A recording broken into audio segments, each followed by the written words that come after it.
बस आनंद आ गया। ओम बापू बस नंदा नंद चोर वाल्या चौड़ वाल्या आपकी आपकी सदा सदा ही ही जय। जय। बुलवा के बिहारी लाल की जय। जय।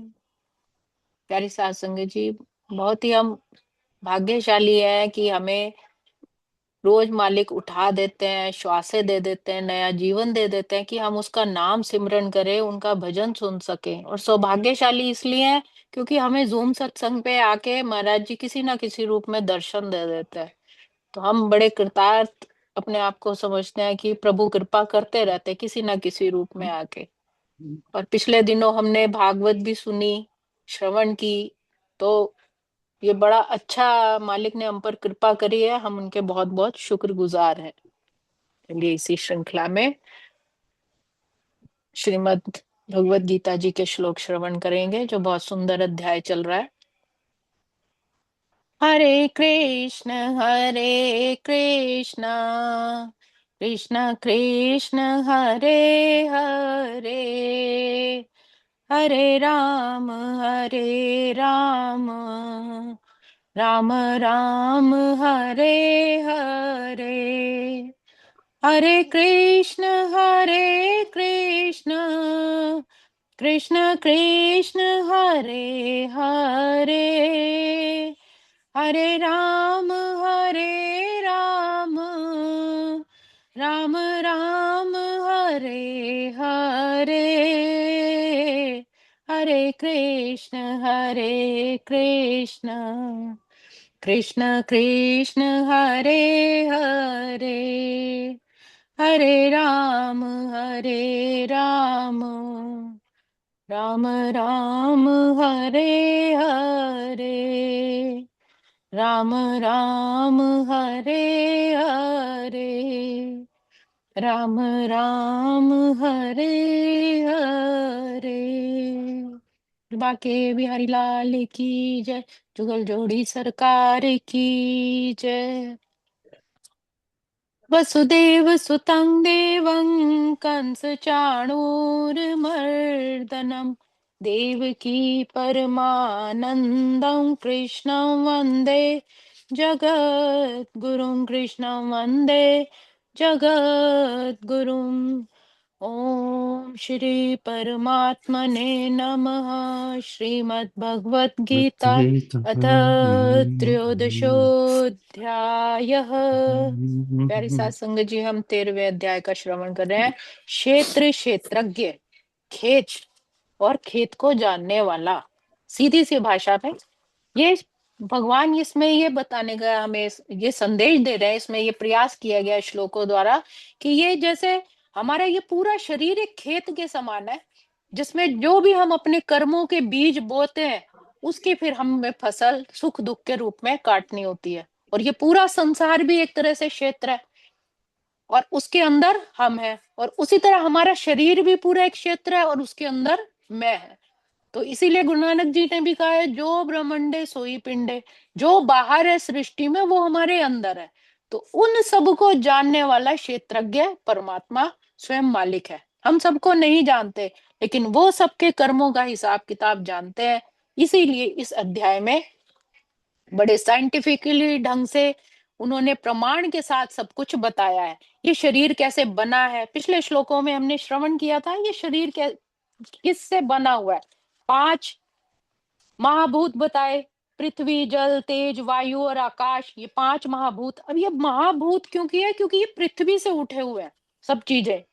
जल भी, तेज भी, अग्नि वायु सब वहीं से ही उठे हुए हैं। 5 महाभूत हैं। उसके बाद 5 इंद्रियां और 5 हमारे ज्ञानेंद्रियां, 5 कर्मेंद्रियां। अब जैसे अगर ये खेत है तो इसको चलाने के लिए कोई बैल भी होंगे, तो वो ज्ञानेंद्रियां होगी, और कर्मेंद्रियां इसके मजदूर हो गए, और सतरज तम इसके बीज हो गए, जो फसल के रूप में मिलते हैं, सुख दुख के रूप में हमें मिलते हैं।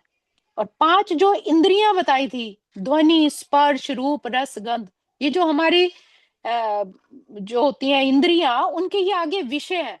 जैसे कान है, हमारे कान जो है ध्वनि को ग्रहण करते हैं, जीवा रस का स्वाद लेती है, आंखें आंखें जो है वो रूप को, जो इतनी भी हमें चीजें दिखाई देती हैं उस रूप को जो भी साकार की चीजें हैं प्रकाश के कारण वो दिखाई देती हैं। हमारी त्वचा जो है हवा को स्पर्श करती है, और नाक जो है उससे हम गंध का अनुभव करते हैं। तो ये 5 इंद्रियों के विषय भगवान ने बताए कि ये सब चीजों से मिलकर इस तरह ये 24 चीजें बताई थी कि 24 तत्वों का जो समूह है, जिसको संघात कहा था, इनसे हमारा ये शरीर, ये क्षेत्र बना हुआ है। और उसके अंदर विकार है।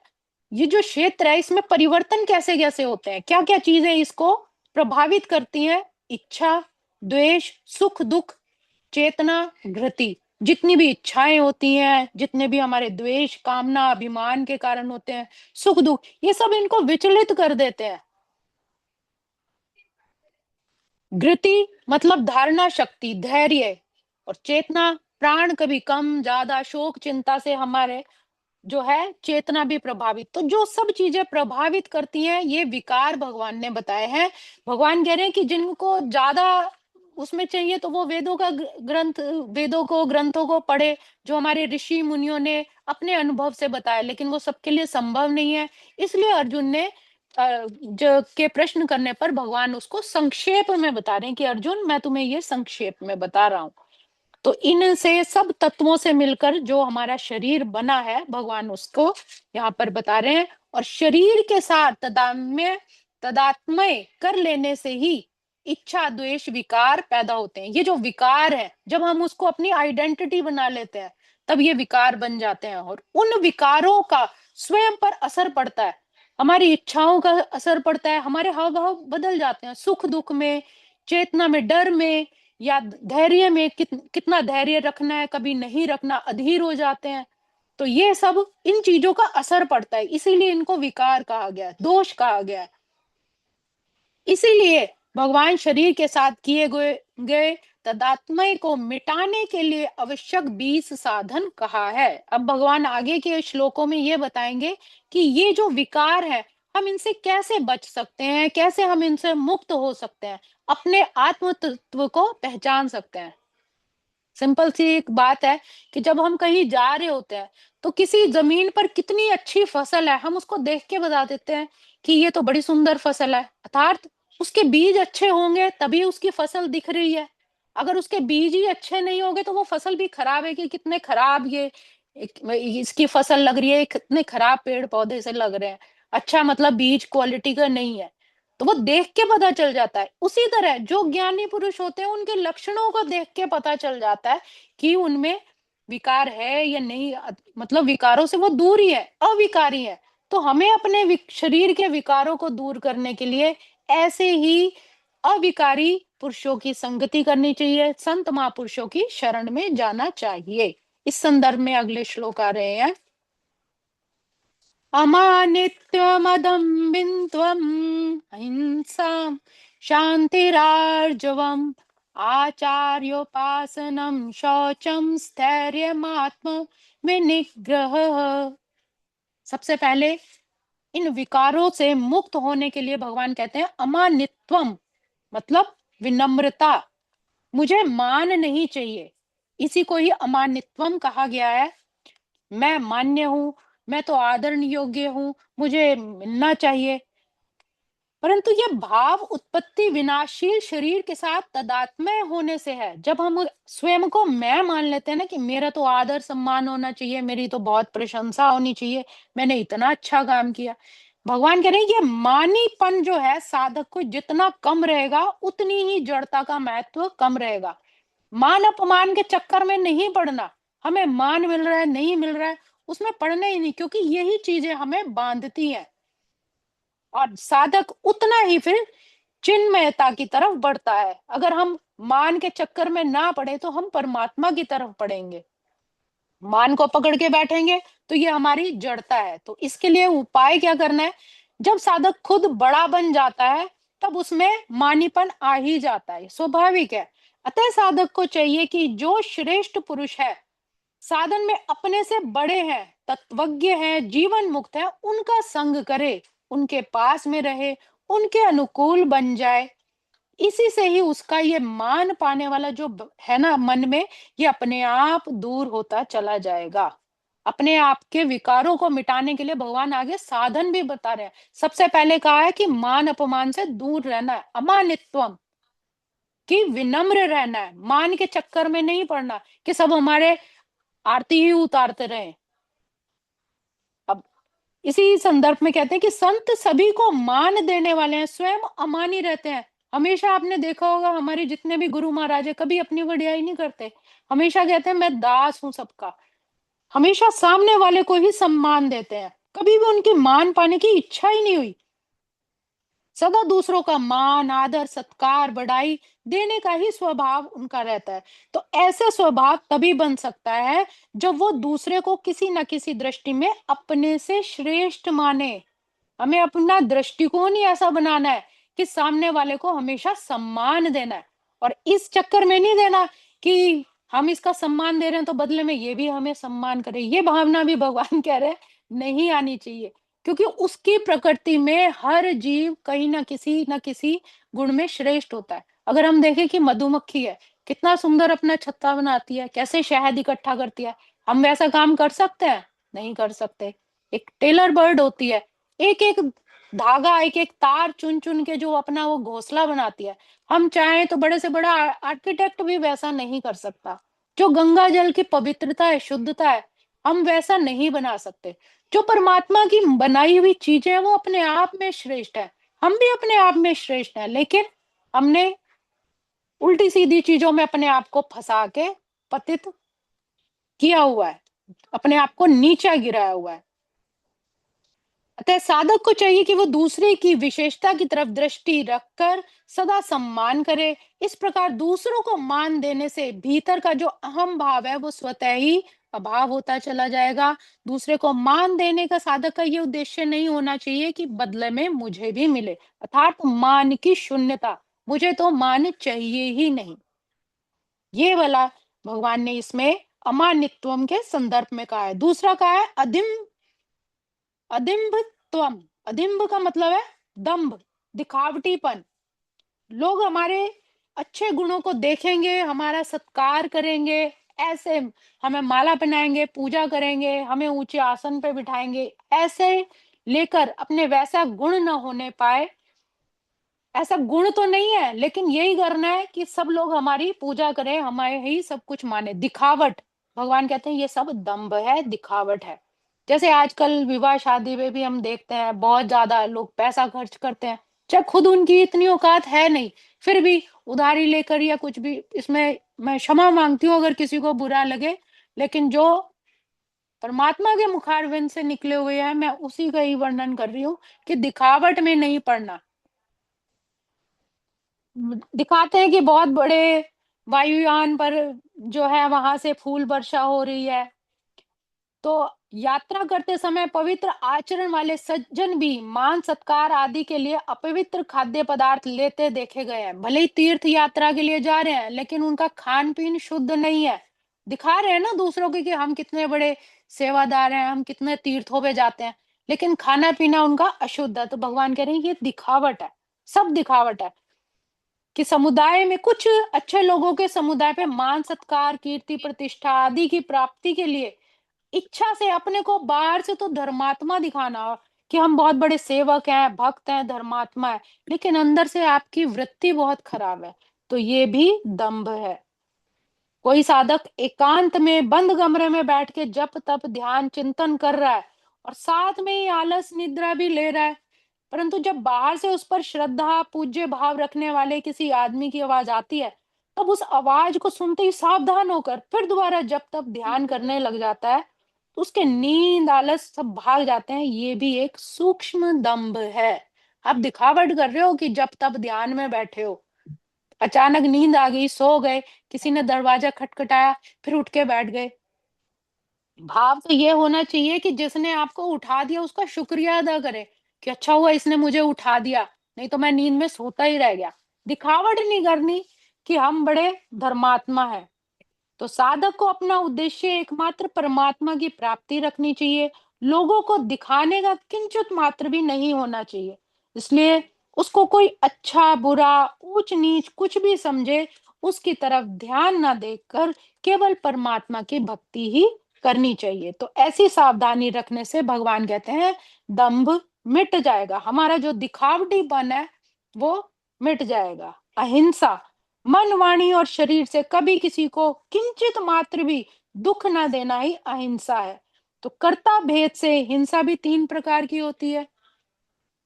स्वयं हिंसा करना, किसी से हिंसा करवाना, या हिंसा जो कर रहा है उसका भी साथ देना। तो ये तीनों भाव से हिंसा ही है। ये जो हिंसा होती है ये क्रोध से, लोभ से या मोह से होती है। तो किसी को भी थोड़ा दुख देने मात्र से वो हिंसा ही है। मृदु मात्रा में अधिक दुख देना, मध्य मात्रा में हिंसा और बहुत अधिक घायल कर देना या उस प्राणी को खत्म कर देना, ये बहुत अधिक हिंसा है। इनमें से किसी भी प्रकार की जो भी हिंसा न की जाए, चाहे थोड़ी है या ज्यादा है, वो हिंसा ही है। तो किसी भी तरह की कोई हिंसा ना हो, उसी को भगवान ने अहिंसा कहा है, कि इसमें किसी भी प्रकार की हिंसा ना हो पाए।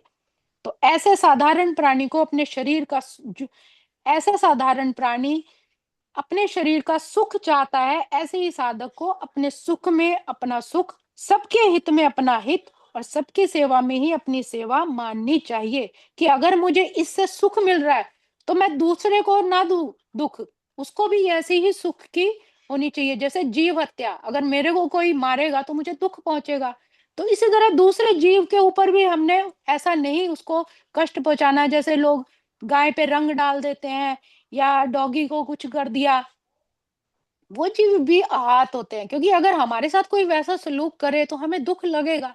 तो इसीलिए दूसरे पर करुणा रखनी है, उनके साथ किसी भी तरह की हिंसा का भाव नहीं करना। तो ये इन श्लोकों में प्रभु ने ये बताया। आगे के श्लोकों का हम वर्णन आगे करेंगे। ओम श्री कृष्णार्पणमस्तु। हरे नमः, हरे नमः, हरे नमः। भजमन नारायण, नारायण, नारायण, श्रीमन नारायण, नारायण नारायण, नारायण नारायण। नारायण भव से तारायण, तारायण, तारायण, स्वामी नारायण, नारायण नारायण नारायण, नारायण नारायण। भव से तारायण, नारायण तारायण, नारायण तारायण। नारायण बांके बिहारी लाल लाल की की जय। जय श्रीमद् श्री राम भगवत गीता गीता की जय। की मेरे जय सद्गुरु महाराज आज की की जय। जय हमारी बहन संगीता की भी जय भाई जय वाह सारी भाई वाह संगत की जय। गीता बहुत अच्छा कमाल सुनाया। है इतना बहुत ब्यूटीफुल फ्लॉलेस बहुत और अच्छी कथा इतना सुनाई। समझाती हो और आज कितनी सुंदर बात आपने बताई प्रभु की जो आपने हम तक संदेश पहुंचाया कि दूसरों के अपने से ये देखना भी उसके गुण अपने से ज्यादा उनको मानना भी उनमें वो ज्यादा गुणी है वो मुझसे श्रेष्ठ है ये जी। और हम तो अपने आप को समझते हैं अभी बस मेरे जैसा तो कोई है ही नहीं ये कितना जी फर्क है ये बताना भी हर एक में गुण प्रभु ने भरे हैं चाहे कैसा बिल्कुल, भी है उसके गुण देखो तुम ऐसा ही संत लोग बिल्कुल। कहते हैं ये कितनी सुंदर जी बात है इतना सुंदर ये हमें संदेश मिला है कि भाई दूसरों के गुण देखो आप अवगुण को छोड़ दो तो गुण बिल्कुल। देखो और उनको अपने से ज्यादा गुणी समझो है हम समझते हैं, हमें दो चार भजन आ गए बस मैं ही मैं हूं बस ये नहीं होता है जी बिल्कुल सामने भैया वाला चाहे वो बिल्कुल। सुन रहा है चुप करके सुन रहा है कभी हाजिरी भी नहीं लगाता उस तीस जी जैसा हो या कोई भी और भी जो चुप करके सुन रहे हैं वो हो सकता है उनके आध्यात्मिक लेवल हमसे बहुत ऊंचा हो बिल्कुल कभी बिल्कुल ऐसा नहीं भैया बिल्कुल सोचना है ठीक भी कह हम रहे हैं। बस भी हम ही हम है ये बहुत बड़ी बात और मान की एक बात कही ना कि मान के लिए तो आदमी मतलब मरा जा रहा है मान मरा के लिए जा रहा है। सम्मान पाने के लिए मरे जा रहे हैं लोग वो चाहे बिल्कुल चाहे वो प्रेसिडेंट हो इतने इतनी दुनिया के मतलब इतने इतने बड़े राष्ट्रों के वो चाहते हैं हमें बस ये पीस है नोबेल पीस मतलब के अवार्ड मिल जाए बिल्कुल। ये मिल जाए वो सबका मतलब यही है। अपना मान और अभी बढ़ाने के लिए इसलिए ये तो मान से दूर रहना है जो अपनी बस में तारीफ हो जाए तारीफ क्या प्रभु के घर पे तारीफ हो ये सोचो कि हम वो काम करें कि प्रभु प्रभु हमसे खुश हो जाए, प्रभु को अच्छा लगे, है ना। बिल्कुल। उसके बिल्कुल भैया। लाडले बच्चे बनना है। चलो, बहुत धन्यवाद है आपका। जी जी, शुक्रिया। हमें तो ज्यादा और देखने की जरूरत नहीं, स्वयं का अवलोकन कर लेना तो 10 चीजें अपने अंदर ही मिल जाएंगी, बाहर तो खोजने से। जैसे कबीरदास जी हाँ, ने कहा ना, बुरा जो देखन मैं गया। बिल्कुल बिल्कुल। चलो, धन्यवाद है। आप भी, हाँ जी। आपकी सेहत ठीक रहे, तंदुरुस्ती रहे, हाँ और जी। दीर्घायु हो। और धन्यवाद जी। इसी तरह आप सुंदर सुंदर आप श्लोक प्रभु के मुखारविंद से निकले हुए हमारे कानों तक, फिर दिल तक, फिर आत्मा तक पहुंचाती हो। ये जी आप ये जी। परोपकार कर रही हो। God bless you. खुश रहो भाई। हाँ जी। बापू जी की कृपा आशीर्वाद है सारी सुनो।